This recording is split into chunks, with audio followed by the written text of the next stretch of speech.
নমস্কার বন্ধুরা, চলে এসেছি আজ একটা নতুন রেসিপি নিয়ে। আজকে আমি বানিয়ে দেখাবো বাংলাদেশের বিক্রমপুরের ঐতিহ্যবাহী স্পেশাল বিবিখানা পিঠা। খুব সহজভাবে আপনাদেরকে দেখাবো, তাহলে চলুন শুরু করা যাক।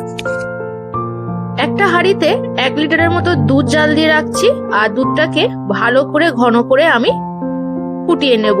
এটা আগে থেকে জাল দেওয়া ছিল, আমি এই পিঠে বানানোর জন্য আবার আমি ভালো করে একদম ঘন করে জাল দিয়ে নেব। একটা বাটি নিয়েছি, বাটির মধ্যে আমি 1 কাপ ঘন দুধ দিয়ে দিলাম। এই দুধের মধ্যে আমি দিয়ে দিচ্ছি চালের গুঁড়ো। প্রথমে আমি 1 বাটির মতো চালের গুঁড়ো দিলাম, যদি আমার লাগে আমি তখন ব্যবহার করব। একটা এরকম হ্যান্ড হুইস্কার দিয়ে আমি ভালো করে এটাকে ফেটিয়ে নিচ্ছি।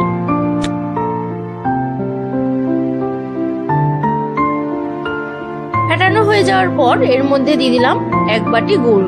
আর আপনারা কিন্তু আপনাদের পছন্দের মতো মিষ্টি কম বেশি বাড়িয়ে নেবেন বা কমিয়ে নেবেন। আমি এখানে অল্প পরিমাণ গুড় দিলাম, কারণ আমি বেশি মিষ্টি খাই না বলে, সেই জন্য একদম অল্প পরিমাণ গুড় ব্যবহার করেছি। গুড়টাকে গলিয়ে নেওয়ার পর আরো আমি 1 বাটি চালের গুঁড়ো দিয়ে দিলাম। আবার ভালো করে আমি মিক্সড করে নিচ্ছি।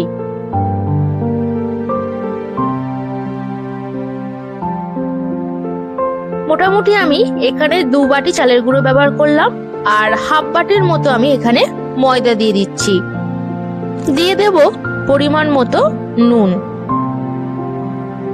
হাফ বাটির মতো নারকেল কোড়া দিয়ে দিলাম। আবার সবকিছুকে ভালো করে আমি মিক্সড করে দিচ্ছি।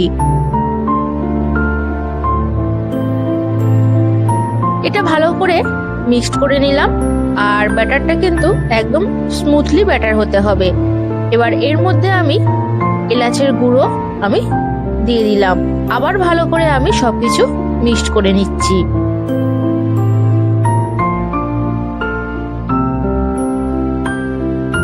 একটা ইলেকট্রিক হ্যান্ড ব্লেন্ডার দিয়ে আমি ভালো করে ব্লেন্ড করে নিচ্ছি।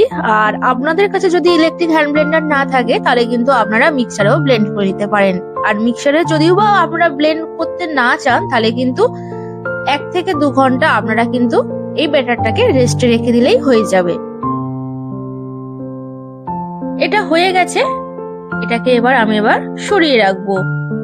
সব শেষে আমি হাফ চামচের মতো ঘি এর মধ্যে দিয়ে দিলাম। এটা কিন্তু ফ্লেভারটা দারুণ আসে।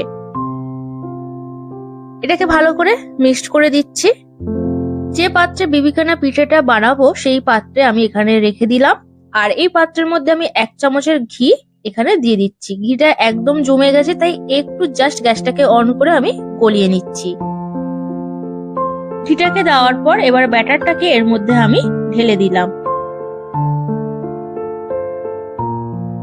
এই পিঠের ব্যাটারটা একদম রেডি হয়ে গেছে। গ্যাস অন করে দিয়েছি আর কড়াই বসিয়ে দিয়েছি। এরকম একটা ঢাকনা দিয়ে আমি 10 মিনিটের মতো হিট করে নিলাম।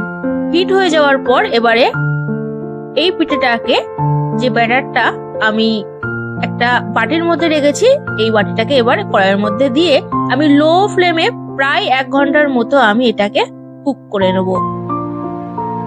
1 ঘন্টা হয়ে যাওয়ার পর এবার আমি দেখবো পিঠেটা কেমন হয়েছে। দেখুন কত সুন্দর কালারটা এসছে, একদম পারফেক্ট কালার। এবার একটা টুথপিক নিয়ে আমি গেঁথে দিচ্ছি যে এটা পিঠেটা রেডি হয়েছে কিনা। হ্যাঁ, একদম হয়ে গেছে। গ্যাসটাকে অফ করে দিচ্ছি। এবার এটাকে আমি নামিয়ে রাখবো। পিঠেটাকে এবার একটা প্লেটে নামিয়ে রাখবো।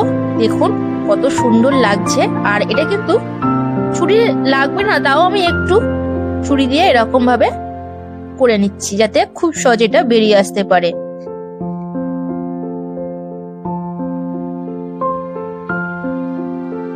পিঠেটাকে বার করে নিয়ে এবার আমি স্লাইস করে কেটে নেব।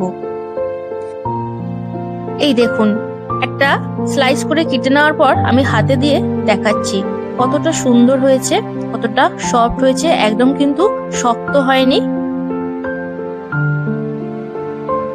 পিঠের কালারটা দেখুন কত সুন্দর লাগছে। আর এরকম পিঠে কার না খেতে ভালো লাগে। তাহলে বন্ধুরা, ভিডিওটি ভালো লাগলে, রেসিপিটি ভালো লাগলে অবশ্যই কিন্তু আমার চ্যানেলটিকে সাবস্ক্রাইব করবেন, প্রচুর লাইক করবেন, কমেন্ট করবেন এবং শেয়ার করবেন। আজ এই পর্যন্ত, দেখা হবে কালকে একটা নতুন ভিডিও, নতুন রেসিপি নিয়ে।